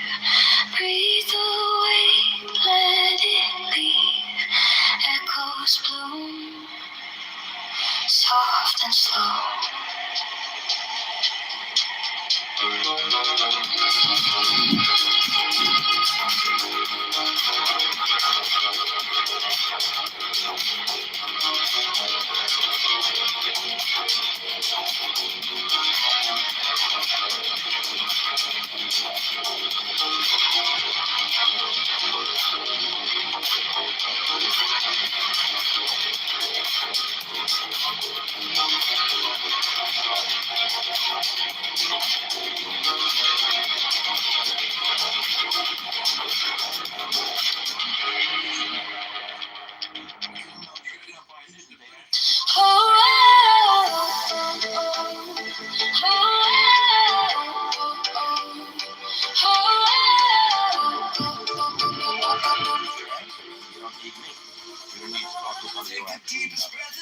So the idea at the end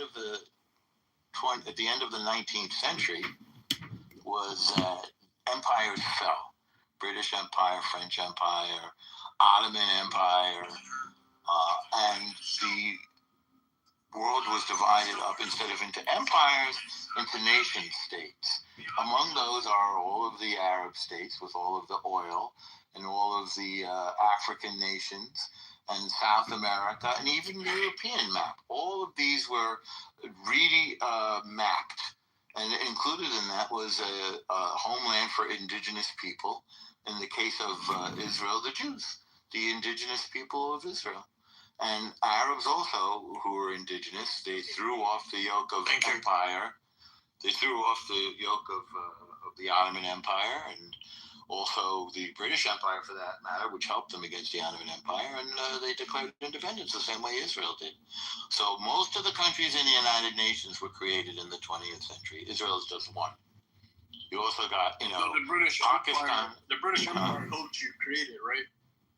What do you mean the British Empire helped us create it? What does that mean? They helped you create the country and everything you know about it. Well, you just repeated yourself. Can I repeat? Can I just? She I just made a statement that wasn't incorrect. The Balfour Declaration. Hang on. The Balfour Yes, the Balfour Declaration is a recognition of Jewish indigeneity, just like every other country has its own indigeneity. It wasn't like French people, of like Germans. Yeah, it is. It's actually in there. agreement to settle Jews in the land. It's a recognition of Jewish indigeneity. To settle them in the land. It's a recognition of Jewish indigeneity. And it never said that in the. Yeah, actually, it does say that, and so does the League of Nations. All of this again. I'm just going to repeat to you: the map of the current world was drawn in the 20th century. We need Nick Fuentes, man. We need Nick Fuentes to save us from you guys. For what? We need Nick Fuentes to save us from you. Okay. So you don't know what you're talking about, correct? Like, why are you, you guys are 0.2% of the population. How are you guys allowed to have all these banks and positions? And there's no allowed. So for example, we have a tiny country. For example. Hang on. I'm going to send you down in a second because you're not listening to the answers to your question. I don't know what banks you think we have. I don't think we have banks. The banks are owned by shareholders. But we do have a tiny country. I don't think you probably don't even know what a bank is, or a Jew, or a Zionist, or what Israel is. Or a shareholder. Right. Hey, Sheikh, welcome to the house. But if you need... Hi, baby. Hey, bro, can you join the house, please? Yeah, I got a question for you. Go ahead. Whenever they're done. Yeah, but if you need Nick Fuentes, feel free to go consult Nick Fuentes, who doesn't seem to know much about what he's talking about either, except he hates women, Jews, black people, and I don't know, gay people. Who knows? He hates everybody. So he's Mr. Hate 2025. Was Ghost here to record the room? Yeah. Well, speaking of recordings, Yeah. BB, have you converted to Christianity? Who said? Well, I heard something with my own ears today. Yeah. I heard you say, and I quote, "Love thy neighbor." I just want to welcome you to the church. Welcome. I welcome you to Christianity. By the way, turn the other cheek. It means something clean. Okay.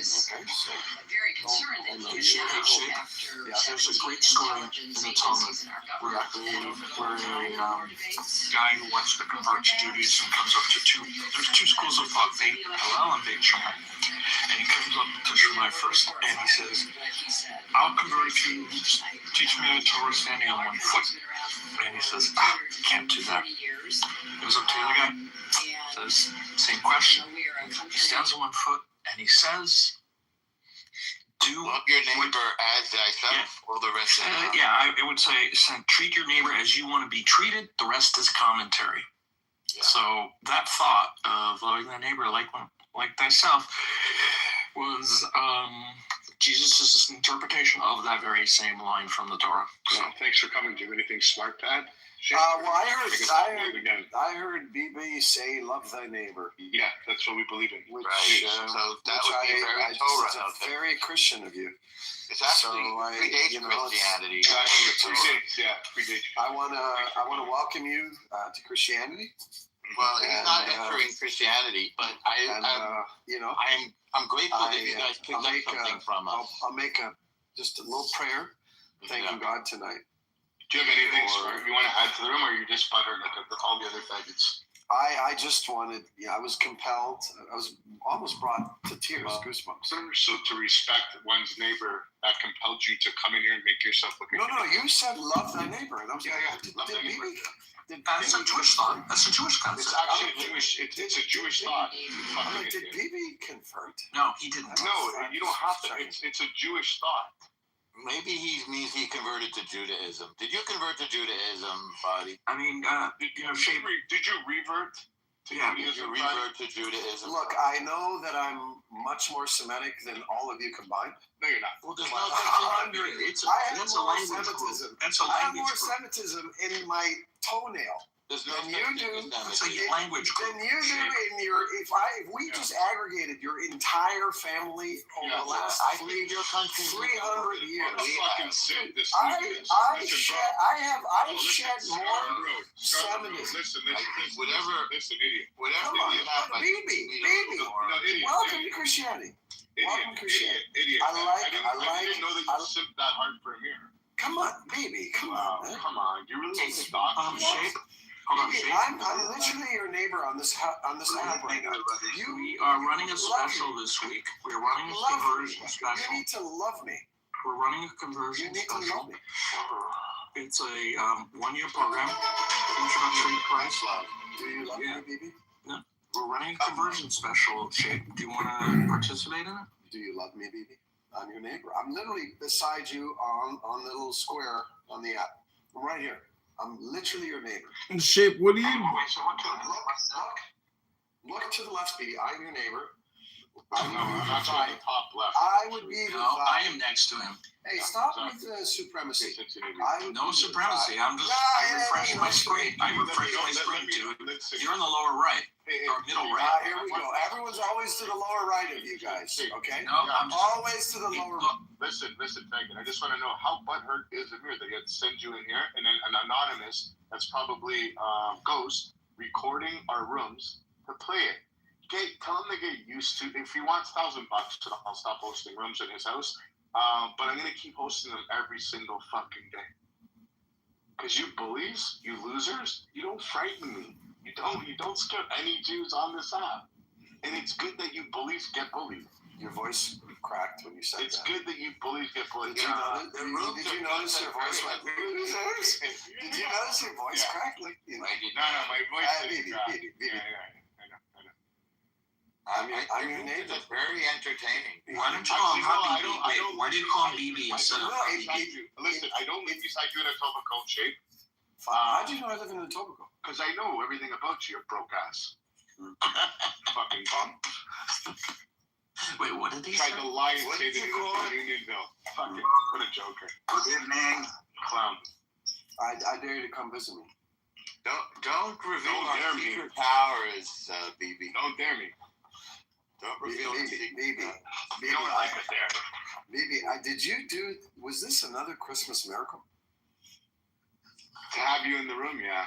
Did you? Quoting Rabbi Hillel? Would you sing a Christmas song with me?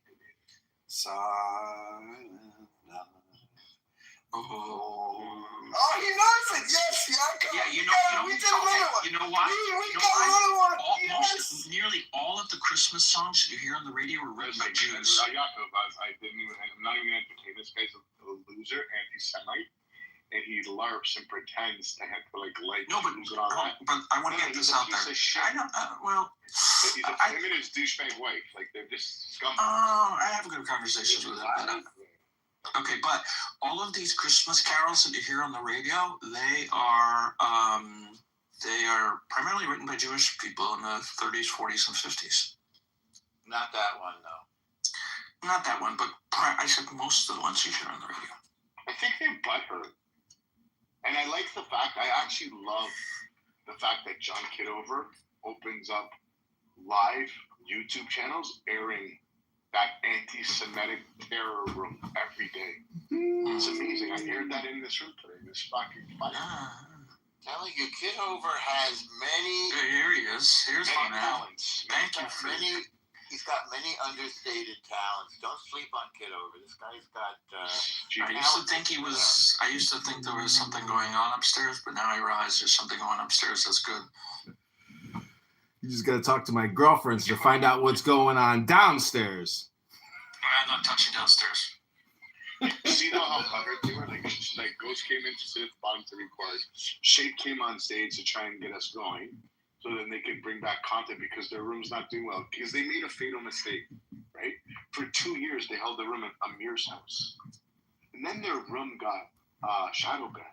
Then the idiots, instead of opening their room and being patient and putting it in the room chat, because they have 10,000 people in their house, all they gotta do is, room is open, put a link. I understand you couldn't put a link for 2 days, but people would have checked and they click on the house and it shows the live room. They got impatient because they're dying for fucking thirst and clout. So they did it. They opened up World something for them. BB and the chosen ones decided to do the smart one and use the house that's readily available in Mir's house. And now everybody comes to this house and they're so choked and hurt by it. It's amazing. Oh, Butternutter, what's going on, girl? But yeah, they're all like, yeah. Butternutter? That's their name. Butternutter. Mm-hmm. But anyways, they're so butthurt. I'm not going to come. What? Can I ask a question? Okay, go ahead. Yeah, the Christmas carols were written by Jews. Why did Jews write? What was the motivation for Jews writing Christmas carols? It's called the jingles business. You never heard of the music business, Chaya? Yeah, some of them were commissioned, some of them were, were done without payment, and then they were shopped around and they got payment. It was just. Why not write a nice Christmas song? Yeah. I mean, they were done in a time when it was sort of much more secularized. The Christmas holidays, so like earlier in the last century, it was a little different when they were writing those songs. So. But what's the question? Like really? Okay, so my question. I'll find you an article about it. So that was I don't know how to be more direct than the question, but I'll elaborate on why I asked the question because go ahead. If you have a belief system. Yeah. And your everything is contingent upon that belief system. Everything is not contingent on the belief system. And that's a problem, right? Because we're killing people. From my perspective, it is a problem. Hold on, accept my friend request. I need to talk to you privately. It's important. Our belief system is a problem for you. Your belief system isn't a problem. Okay, fine. Here. Why do you care about our beliefs? And so, thank you for. I am concerned about just the existence that I'm in and all the controversies and contradictions that I see around me, regardless of you being. Okay, what are some of those? It doesn't matter what all those things are. Like eating meat. Like for example, eating meat. Yeah. As opposed to eating meat. Can I every fifth word? Every fifth word. Trying to get you focused. Hello. Yeah. You're distracted. Go ahead. And I'm going to ask you a question. So your contradictions and concerns, like eating meat. And so I'm not even trying to contain answering you when I'm trying to finish my answer to him. Can I? Don't worry, we're gonna get you there. Don't feel threatened. I don't need y'all You're asking a specific question to a specific person. You're in a safe space. Have that conversation though. We're having it. This is the conversation. We should not be having it. I asked him. Well, that's not the way it works. I put an article on the top which you can read. Put an article at the top which you can copy the link and read it later, and it talks about the Jews who wrote those songs. And I appreciate that you gave me that insight, because I didn't know that insight, but I don't know. It was almost like the person who was, who introduced the songs was making a mockery of the fact that this is not a Jewish celebration. But no, it was a Christian who introduced it. No, it was a Christian person who said that. I know, if you follow what I'm saying, I'm not inconsistent. He was mocking the idea of, I think someone Jewish came off and said jingle bells or some shit like that, and he said, well, you know what, why would you do something like that? And then you came off and said, well, Jewish people wrote most of that shit, and that's the crux. And that's right from my mind. Did you just call these amazing Christmas songs shit? Kaya, do you really think the songs are shit? I think some of the songs are great. With the way I'm thinking about this, how many recipes with pork are Jewish recipes? I don't think any. 0. That's consistent, right? But I beg your pardon? That would be consistent. If Jewish people are responsible for a plethora, if not all, you think there's a Jewish law against writing? But see, here's the link. I can make a link. Oh, go ahead. Okay, so the link is, I'll summarize the article very quickly.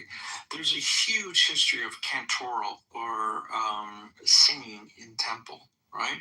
And there's a lot of melodies that go back thousands of years, and a lot of Jews know them. A lot of them you may even know, but don't realize that they're Jewish. So we have a lot of composing traditions. So, when there was a need, we'd find a way to fill it, and it shouldn't be a threat to anyone. The music's great. We're not saying that, we weren't even imparting our values into these musics. They're actually, when you hear them, you think about it, and I was like, oh, let it snow. Like, yeah, let it snow, let it snow, let it snow. It's nice. It's like literally stuff that happens in the winter, and you could go through it. Christmas. Yeah, White Christmas, yeah. Thinking of the White Christmas. It's like, yeah, it's just somebody wrote a song about it. He happened to be Jewish. Like, it wasn't necessarily to Jesus being born, the celebration of Jesus being born. Well, I don't think Jesus was born on Christmas, was he? Because it was a great jingle, and so people applied it to that part of the season. Okay, I get it. Yeah, I mean, I don't know what should be. And tell me if I'm wrong here, but, and I don't mean this to sound as aggressive as I do, but are you a Black Hebrew Israelite? Yeah. No. No, that's not where I was going. Are you offended that Jews wrote these songs that are very popular? Yeah, I want to understand why I am inundated with contradictions and conflictions, and so when they rise up, I question it. So I don't have any particular. Yeah, I think the more you learn, particular interest in the direction. Okay, so the more you learn about the Jewish tradition, the more you'll see that this is perfectly normal. It's perfectly normal, and it fits within our framework. I would say those songs are secular. Yeah, they're completely secular. And can I play something that I'm working on? Oh, yes. Oh, Daniel is writing some great music. Like it's not founded, but I will play it. Are you doing Ramadan jingles? No. Oh.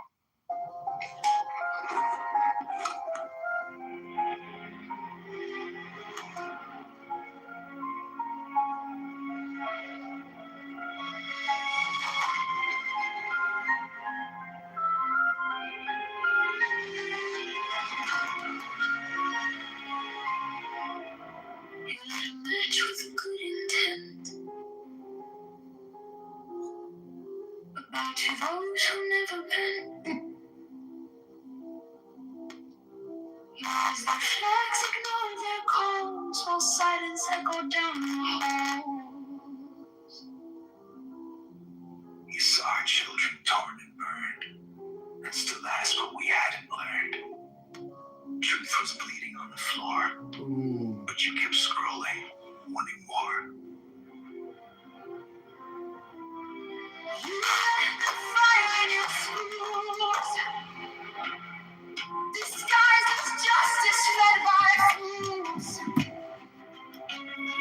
You gained a space, you gave in.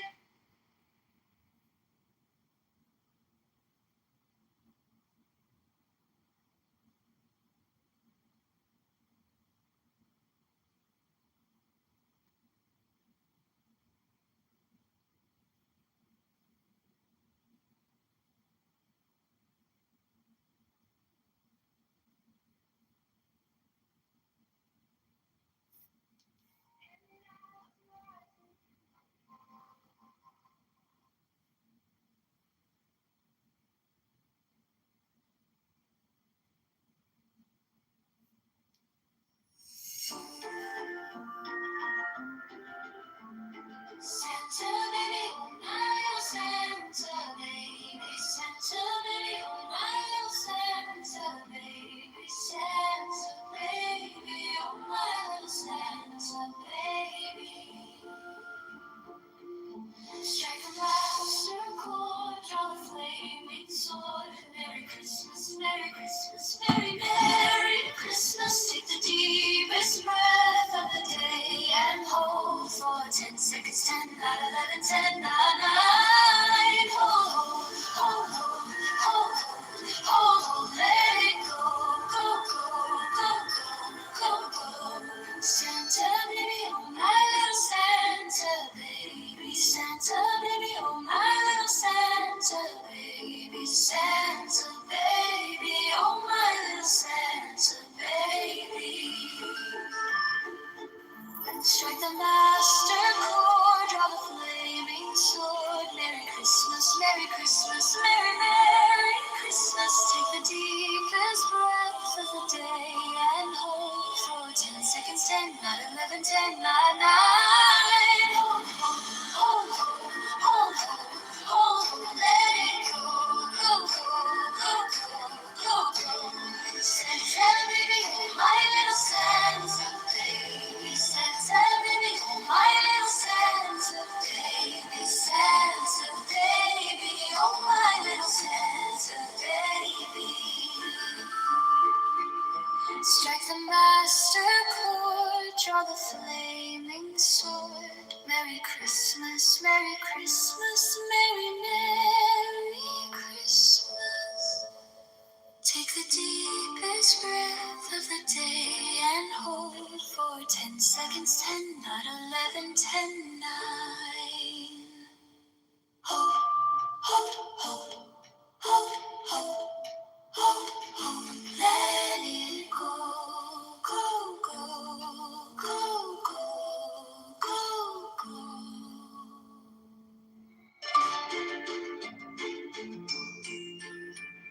Santa baby, oh my little Santa baby, Santa baby, oh my little Santa baby, Santa baby, oh my little Santa baby. Strike the master chord, draw the flaming sword. Merry Christmas, Merry Christmas, Merry Merry Christmas. Take the deepest breath of the day and hold for 10 seconds. 10, not 11, 10, not 9. Hold, hold, hold, hold, hold, let it go, go, go, go, go.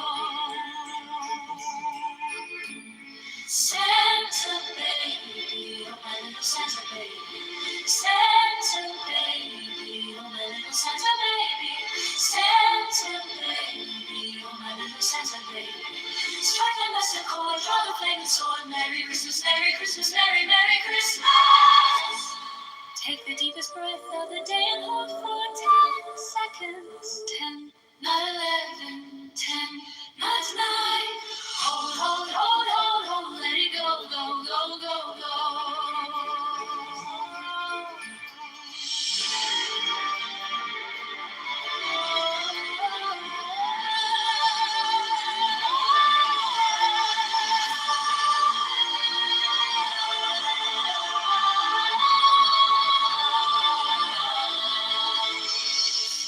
Santa baby, oh my little Santa baby. Santa baby, oh my little Santa baby. Santa baby, oh my little Santa baby.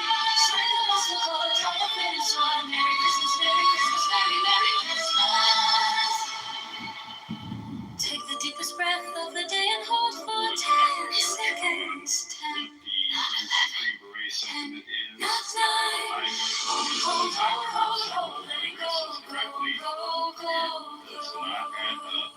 There is. You're talking about somebody who's a pariah from the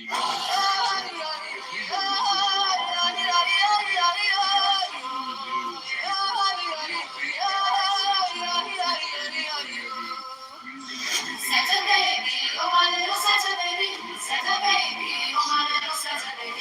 Santa baby, oh. There is a much better answer than Merry Christmas, Merry Christmas, Merry, Merry Christmas. Take the deepest breath of the day and hold for 10 seconds, 10, 9, 10, 10. Well, I'll just while he's silent there for a second, I'll just throw in here that look, if this isn't paper thin and as ramshackle as he's alleging, then it ought to be really easy for Erica or Cabot or Brian Harpole to debunk this. Instead, the congressman tried to debunk it and then ended up shooting himself in the foot over it, right? So if it's paper thin and there's nothing to it and it's meritless, which it could be, which I freely admit it absolutely could be, then they should just milk Candace with this. They could easily any one of those three people could establish their whereabouts, or all three of them could. They were like, let's establish our whereabouts. Let's wipe Candace. Let's wipe the floor with Candace on this. And they haven't done it. They haven't done it.